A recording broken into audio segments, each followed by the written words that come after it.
What would you look at that? The 2024 first robotics competition game has been released, and we are back. Coming up on tonight's episode of FRC Roundup, we'll be breaking down first Crescendo released this morning. We'll take a look at some early strategy that, with the brief look at the game that we think could play well early in the season and late season. Some possible choke points on the field and throughout the game, and certain aspects about the game that might not be worth it in early season and transition to being worth it in late season towards the championship and vice versa. So all this and more coming up on the season 3 premiere of FRC Roundup.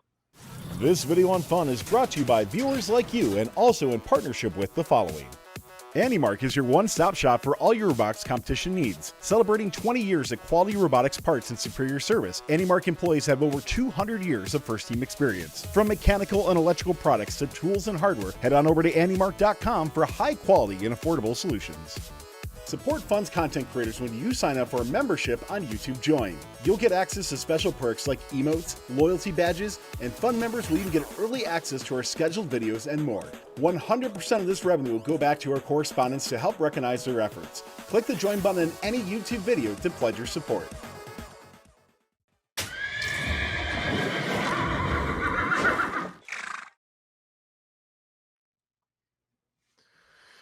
All right, welcome to the show. If you have not caught our show previously, FRC Roundup is we're going to take a look at important topics currently happening in FRC, highlight some discussion points about events that may have happened, strategy, or really anything that correlates with FRC. If you, the fun community, think that there's a topic that we should cover on FRC Roundup, please feel free to ping me in the Fun Discord, and I'll be more than happy to take a look at it. If you're not familiar with me, my name is Nick Mathis, and I'm currently in the 1st and Michigan region and a mentor on Team 33. Connor, take it away. Third season going back. Let's run it again. Yeah, I'm super excited. Yes, my name's Connor McBride. I'm a mentor for Team 166 Chop Shop, an MC and game announcer here in the New England district. We have a very special guest tonight. We have Ari McMahon. She is a mentor on 8085 Mojo out of Connecticut and is a longtime Fun host. Welcome to the show, Ari. Hey.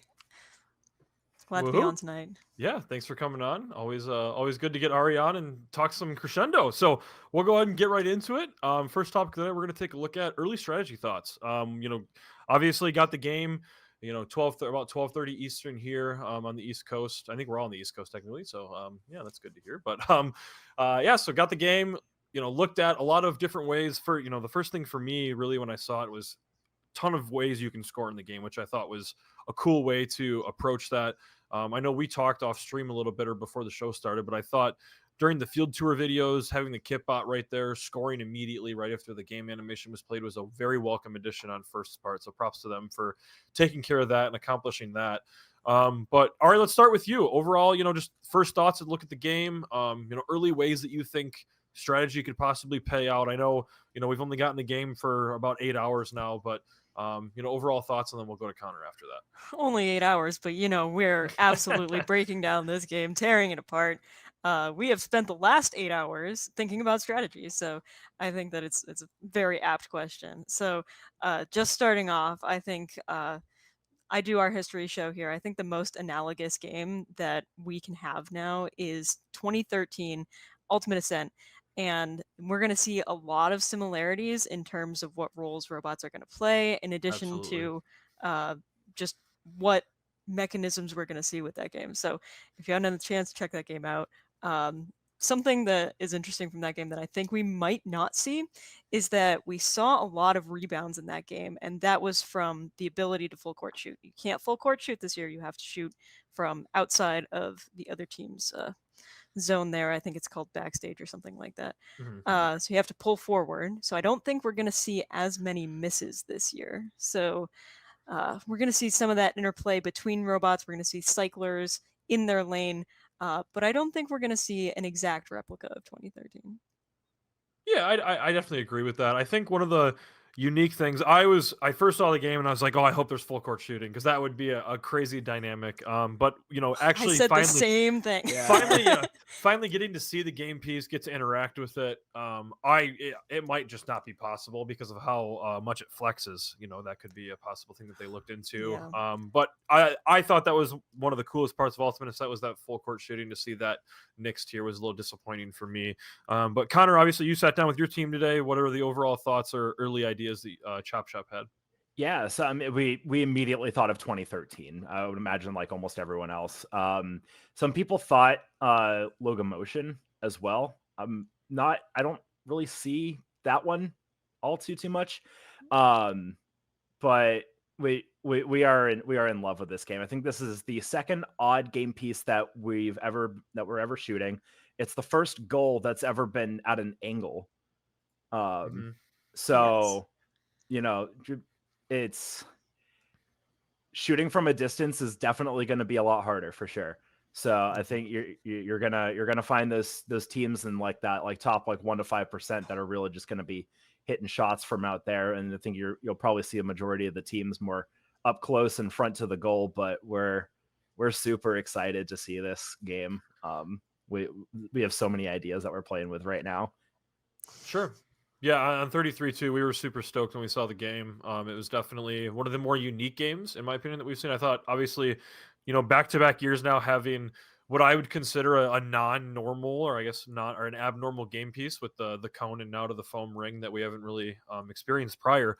One of the things, I guess, to Connor's point in relation to logo motion, I could see a lot of teams early on having some sort of mechanism that is picking up and also shooting. The ring, depending on the amount of, I haven't done the math, I haven't done any layout sketches or anything yet, but obviously there's certain scenarios where you could see that, where they would have some sort of mechanism that would pick it up and then move that to the shooting mechanism past that standpoint. But one question that I want to phase you guys with is, when you broke down the game, you saw various topics. We looked at the ways to score with the amplifier, ways to score with the speaker, the climbing scenario. I guess preface one thing. I thought it was really cool that First gave Citrus and the other team, I'm blanking right now, the credit right at the Husky, beginning. 3061. Yeah, Yes. I thought that was super cool to see. Those students that worked on those games, being actually implemented to that, into an actual game that we're going to see. So, didn't mean to sidebar, but the question I want to preface you guys with is, starting to really break down the game, and this will kind of lead into our next topic. But I didn't really understand the amount of actual surface area that the stages took up. They're actually pretty large. And the last time that I can really think of that we had, I guess you could reference like the charge station gap between the grid last year. But the choke position between the speaker and the stage for me is concerning. I think that, I guess transition to the next topic, we're going to talk about choke points in the respective game that we think, could be an issue. I could see a lot of teams going small again this year, and I'm talking 24, 22, 20 by 20 square frame perimeters to really ensure, for two standpoints, really. The main thing, to decrease that amount of choke point and increase your maneuverability in that section of the arena, depending on, how you want to shoot. I know that a lot of teams on the speaker, there's that flat side, so I can see a lot of teams pulling up right there to do layup shots, similar to what was in there in 2020. And then another thing too is, being able to have multiple robots on the chain, or the I can't think of what the name is, but when you climb the stage, I will just call it that. But I know there's a specific name for it. I'm blanking, but that way you can get multiple robots up there. Having small robots is also beneficial to that. Another thing that I'll highlight, and then we'll go to Connor, but we're back to full field cycling 2 years in a row. We've got another mirrored field like we had last year. We're going to have a lot of robots that are moving very fast, and I think that'll be super encouraging and interesting to watch again. So, Connor, overall choke points that you might see in the game, or issues that you guys had talked about, or I know we're 8 hours in, or some robot designs that you have briefly discussed to possibly look into decreasing some of those choke points. Yeah, so I'm gonna kind of continue off of like doing like the full court cycles there. If you notice on the field, there's no cable cover or anything. Yeah. There's no electronics running to it. That was sweet. So it is an unrestricted, true flat field. So like the game has just been getting faster and faster every single year. And with Krakens and Vortex, you're gonna see some car crashes for sure. Right. Yeah, but between the climbing, I haven't gotten like the whole terminology on the field down yet. On stage or something. Yeah, it's one of them. It's one. So it's something stage. I just can't. We'll remember get what it later. is. We promise. The climbing structure and where the high goal is, like that. Okay. That not a whole lot of room there, and not a lot of protected zones right there. Sure. What's interesting, correct me if I'm wrong, but you can grab those game pieces at the center of the field during auto. Mhm. Oh, high level of play is going to be so cool to see teams just gunning for the same game piece. It's going to be a can race, but the robots That's are actually going to exactly. hit each other. Yeah, it's going to be a can race back to 2020 or back to 2015. That's the first thing I saw is we have contested game pieces that we can get to an auto, and if robots are smashing, there's not I don't think there's any foul if they hit when they're trying to go for that piece. There isn't. From what I've Yeah. seen. The So, foul only applies if they're in their opponent's stage zone. yeah, so especially the wing. right, the I wing. didn't even That's what think it is. about Yep. that at first, because like when I first saw the game, I was like, oh, like the game pieces are staged right at the center line, similar to like Stronghold, but like if you cross the line, you would get a foul. So I'm like, all right, well, like trying to think back to like the Poofs or other teams that did like a Mhm. 2-ball auto, they basically had to like skim the game piece. The gloves are off. Like you're fighting to Right. the death for these things. Yeah, and And- especially sorry, Ugh. Connor, I don't want to cut you off. No, But all good. especially, look at it's in autonomous. So if you're not Yeah. using April tags to continuously update your odometry and you're running on strictly dead reckoning, one mess up and you get a wheel that slips. The next thing you know, you're driving into the stage and unfortunately, having a missed routine there. So that might be an We issue. have the A stop Yes, this year. So if we you're do. Oh, we driving into do. another Great team, point. you can just stop your robot. Yeah. Oh, I'm no, Which is wondering. great. I'm wondering how many teams we're going to see that are racing to the same game piece and see who chickens out and hits the A stop. It's going to be neither of that's them. a Have good you seen point. FRC? I don't know. Week 1, like practice matches, I'm hitting the A stop. I guess just on the A stop note, first, thank you. For Yeah, the A-stop, seriously. Yeah, please. seriously. Thank you. Seriously. Thank you. Very warranted. Ari, overall thoughts, choke points that Connor and I did not hit on. But yeah, we'll throw it to you. Yeah, I really just have to say, almost on every priority, we associate with a number of adjectives that we want to describe that priority. Sure. And almost every single one we have small. There is no benefit to being large this year. You just take up more room on the field. It's not going to be worth it. I think also hanging 2 robots on the chain at the same time, also better to be small. Low center of gravity, small robots really making a comeback this year. Do have to say some issues that we saw were that the bumper zone is definitely worth pointing out this year. Basically, your bumpers have to go all the way around your robot with, I think it's only a half-inch gap is allowable. Yeah. Also, big fan. Thank you first. Yeah.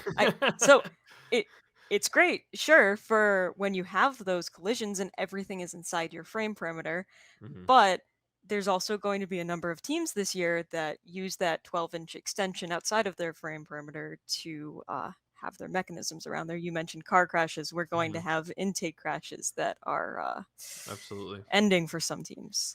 So that's a little bit scary to me. I also think that we're going to see in the middle of the field, those game pieces, I don't know how robust and reliable they're going to be. Are we going to see those game pieces come apart when 2 teams try to possess them? Who knows? I kind of want to, but at the same time... I can just envision right now 2 robots going for a game piece and ripping it in half. Tears them apart, Each of them taking a half. We've already bought some extra game pieces, so they should be here in a couple days. So we took the one in our kit apart, so that one took one for the team. We twisted that thing into a pretzel and just let it sit there for a little bit, untwisted it, and it popped right back to its normal shape. Really? It's durable. Well, that's encouraging. Also, slide it across the carpet. It moves very well. Interesting. Very well. Yeah. One thing I want to highlight from chat, and then we'll jump to the next topic. But let's talk a little bit robot design. One of the things that has come up, I've seen it in Discord, I've seen it in chat right now, and we briefly talked about it during our strategy meeting. But is there, our buddy Climb's going to make a return here? I think there's some benefit. There's definitely 2 ways you can look at it. It decreases the amount of engagement towards the chain, so you don't have 2 robots fighting on that standpoint. So I what's your, in general, both of you, what's your overall thoughts, looking into possibly a buddy climb scenario that we could see a comeback here? If you can make a buddy climb with this game, you deserve those points. The chain is going to be so weird to design around, and there's going to be a lot of robots this year with a high center of gravity. I mean, 4 feet up and probably your shooters up there. So if you can do that, Great, cool, fantastic. You deserve the ranking point every single time. Like, you're gonna get it. But just very difficult mechanically. Yeah, I agree. Okay, well, before we go ahead and jump into our final topic of the night, we'll go ahead and bring Tyler on to draw for our giveaway from our friends at RoboBlitz. Yeah, by the way, Connor, you didn't have Andy Baker show up and deliver 4 note pieces to you today? I mean, we did. So, all right, let's go ahead. I forgot I'm muted to them. So let's go ahead and do the giveaway from our friends at RoboBits coming up here in just a moment. So that's going to be for the OP MK4 Ice cover set coming in for them. By the way, type in the keyword on there, and that's going to be OP cover in order to enter. Let's talk to you a little bit more. We got Robot 3 Days going on in the background here, so bear with us as we go through this. But the OP4 cover set, really cool, by the way. If you haven't seen RoboBits before, a newer company that they're coming out with, but this is a 2-piece cover designed for the SDS MK4 Ice 4 modules. You can protect internals from debris and carpet fibers and keep any unwanted items free from spinning gears. This includes a set of 4 upper and 4 lower covers, enough for 4 MK4i modules. We hope you're enjoying this video here on Fun. If so, do make sure you click that subscribe button to stay up to date on all Fun YouTube videos and give the video a thumbs up. It really does help. We'd like to thank this show's sponsor, Kettering University, for their support of Fun. Those who are accepted at Kettering University are eligible to receive up to $5,000 a year in a robotics scholarship. Head on over to kettering.edu/first to get more information about Kettering University and the robotics scholarship. Over 30% of those who attend Kettering University were in high school robotics, so go attend somewhere that has so many other people like you at kettering.edu/first. Okay, awesome. Thanks, Tyler, and thanks again to our friends at RoboBlitz. Jumping into our final topic of the night, we'll be taking a look at items in the game that might be not worth it early season, or might turn into being worth it, or vice versa. There's a lot of aspects to this game and a lot of ways that you can go about scoring it. One of the things that I think is really a choke point, but can also kind of correlate into this. The human ring toss, I believe it's called the high note, if I can remember correctly, is worth a lot. And it really, I am dead set on there are going to be matches won and lost at the highest level because the human player cannot get to, misses the high note or something regardless happens. I think personally it's an unfortunate scenario. I can just, and maybe it's going to get to the point where it won't matter. There's enough rings being scored, the game phases it out, but I can just envision right now, like somebody missing a high note to clinch their trip to Einstein. And it's, regardless of how, people, if I was a human player in high school, if I'm missing the high note, I'm very hard on myself. I would be, I'd be very upset with myself. So I think it's a little unfortunate. First is putting that much weight on one specific person of the drive team. But that's one thing, that I think might start off the year, not being super huge or being huge, depending on how the strategy you want to go about it, right? I believe if you have 2 robots on a high note and they're climbed on the correct chain, that gets you the rank point, if I remember correctly. So that might be the strat early week 1. You get, that way you only have 2 robots. You take care of that. You get the high note. You should be good. I think that's 10 points, if I remember correctly. Then you also involve the trap, right? The trap is something that comes into play, which, again, is also an interesting aspect of the game because you can't, at least from my early look at it, you can't really do it unless you're climbed because, the extension limit and whatnot and the height. So, Ari, we'll start with you. What in general, what do you think is something that with this specific game might start out, early and might not be used and at the championship is going to be a must have or vice versa? So I want to talk about the ranking point. So for the notes, I forget what the name of the ranking point is, but putting 18 notes into the goal is a very high ask. Even putting 15 into the goal, again, very high ask. At your week 1 events, you're probably going to see your elite team doing 5 or 6 cycles on the field. Come district championships, it's probably going to be 10. But still, that requires, at your week 1 event, 3 teams at the elite level going for that rank point. You are not going to see this rank point at your early events, which is fascinating coming from a game where if you didn't get the rank point at your events, then, you lost the 1 seed and, you needed all 4 in order to seed high. So this year, those rank points are going to be few and far between, and your cooperation points are going to be more important. So I think that's some way we'll see the game change as we go through the weeks. Yeah, and one thing that I totally forgot to mention, I think the way in which I call it the power up because I'm so engraved in 2018, but the way in which the point boost is what I'll call it. I know there's a name for it. I can't. It's blanking me, but amplification. Yeah, that's what it is. Yeah, I pulled it right out of my head. Thank you, Ari.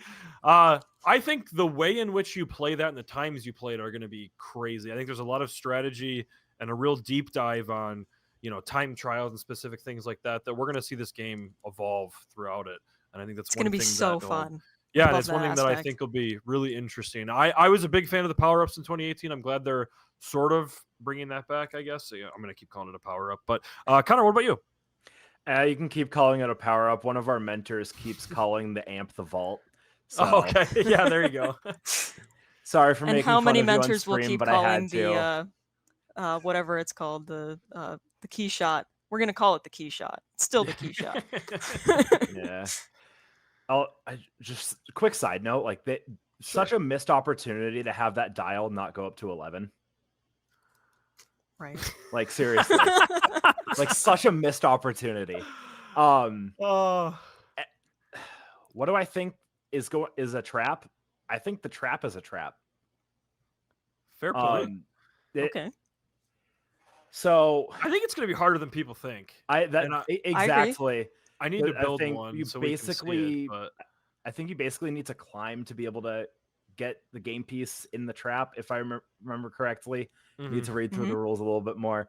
I don't think the rule actually denotes that you have to be hung to be able to engage with the trap, but I think the actual size dimensions, like physically, you physically can't do it. Exactly. Unless you somehow shoot it with enough velocity, get it to fall perfectly in the slot. Like, I mean, you could have like maybe a that's a strat, I don't know, and then just dunk it in.